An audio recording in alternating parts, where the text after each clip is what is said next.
பாரதிய ஜனதா கட்சி எதிர்கட்சி அரசுகளை, எதிர்கட்சி உறுப்பினர்களை, எதிர்கட்சியின் குரலை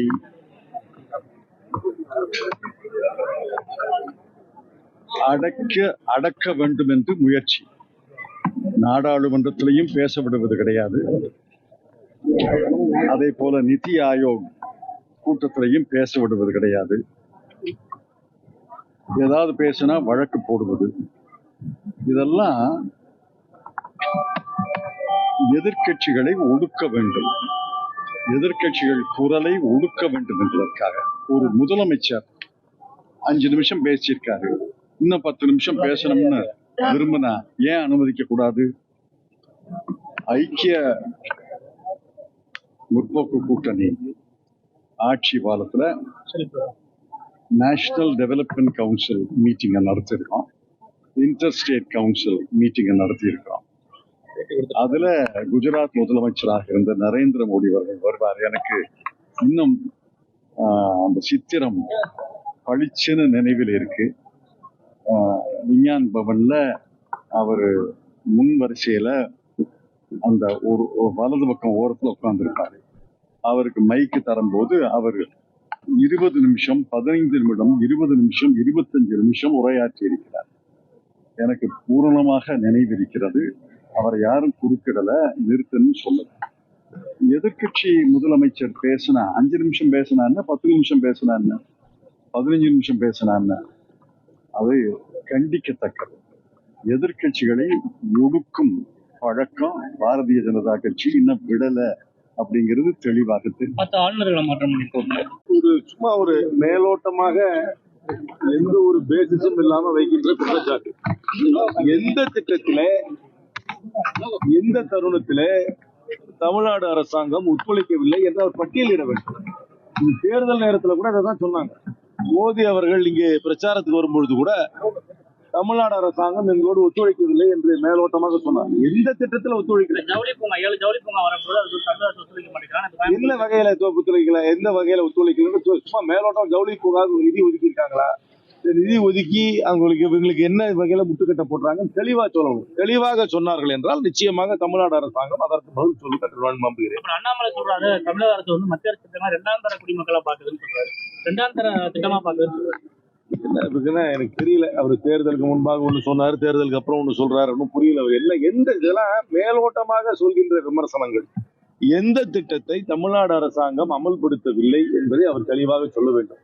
அந்த திட்டத்திற்கு எந்த அளவுக்கு நிதி ஆக்சுவலா அறிவிக்கையோட இல்லாம ஆக்சுவலா நிதி டிரான்ஸ்பர் ஆயிருக்குன்னு சொல்ல வேண்டும். அந்த நிதி வந்து அந்த தமிழ்நாட்டுக்கு அந்த நிதியை தமிழ்நாடு அரசாங்கம் செலவு பண்ணவில்லை என்பதை சொல்ல வேண்டும்.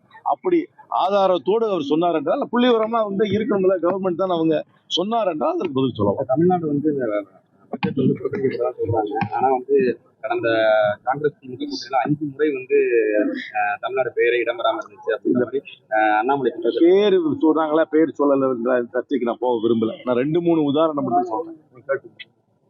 100 நாள் வேலை வாய்ப்பு திட்டத்தை நம்பி பல கிராமப்புறத்துல பல பேர் நம்பி இருக்கிறார்கள்.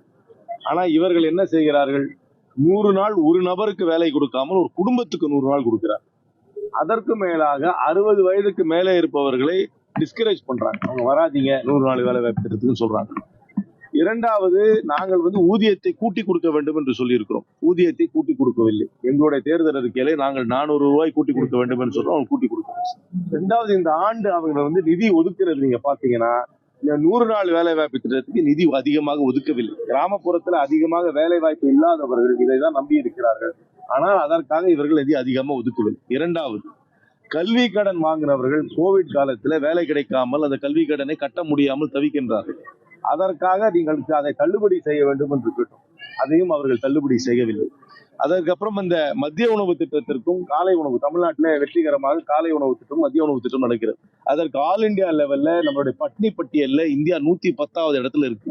பட்னி பட்டியல்ல 110வது இடத்துல இருக்கிற இந்தியாவுக்கு இந்த பள்ளிக்கூடத்தின் மூலமாக உணவு அருந்தும் திட்டத்திற்கு இவர்கள் நிதி ஒதுக்கீடு குறைத்திருக்கிறார்கள். ஒரு தருணத்திலும் நீங்கள் பார்த்தீர்கள் என்றால் சாதாரண மக்களுக்கு விரோதமான திட்டங்களை தான் இவர்கள் செய்கிறார்கள். சாதாரண மக்களுக்கு பயனுள்ள திட்டங்களுக்கு நிதியை குறைத்துக் கொண்டிருக்கிறார்கள். அதை நான் சுட்டிக்காட்டியிருக்கிறேன். விமர்சனத்துக்கு சமூகம் வச்சிருக்காரு. புதிய சமுத்திரம் போல சில அறைகளை வரத்தையே போகுதுன்னு சொல்றாரு. ஆனா அதே நேரத்தில் நேற்று நீங்க பதில் சொல்லிட்டீங்க.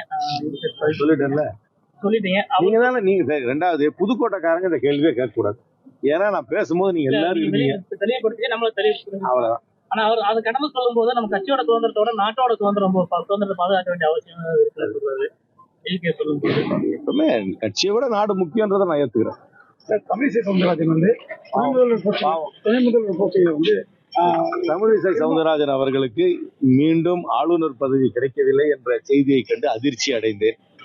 சௌரியமாக தெலுங்கானாவிலே ஹைதராபாத்தில் இருந்தவர்களை கொண்டு வந்து இங்கு அண்ணாமலையுடைய சித்து விளையாட்டால் பலிகடா ஆக்கப்பட்டார்கள். இன்றைக்கு மீண்டும் ஆளுநர்களை நியமித்திருக்கிறார்கள். சகோதரி தமிழிசை சவுந்தரராஜனுக்கு அந்த வாய்ப்பு மறுக்கப்பட்டதை கண்டு நான் வருத்தம் அடைகிறேன். துணை முதல்வர் தேர்ந்தெடுக்கிறது வந்து திருமாவளவனை தேர்ந்தெடுக்கலாம். சமூக நீதி திராவிட அரசு வந்து திருமாவளவன் கூட்டலாம்ல. யாரை அமைச்சராக்க வேண்டும், யாருக்கு பதவி உயர்வு தர வேண்டும், யாரை நீக்க வேண்டும் என்பது ஒரு முதலமைச்சருடைய முழு உரிமை. முதலமைச்சர், ஒரு மாநிலத்தில் தேர்ந்தெடுக்கப்பட்ட முதலமைச்சர் யாரை வேண்டுமானாலும் அமைச்சரவையில் சேர்த்துக் கொள்ளலாம், நீக்கலாம், பதவி உயர்வு கொடுக்கலாம். அதே போலதான் இந்தியாவிலும் பிரதமர். ஆனால் தமிழிசை, மீண்டும் சொல்கிறேன், சகோதரி தமிழிசை சவுந்தரராஜனுக்கு ஆளுநர் பதவி மீண்டும் கிடைக்காதது எனக்கு பெரிய வருத்தம் அளிக்கிறது.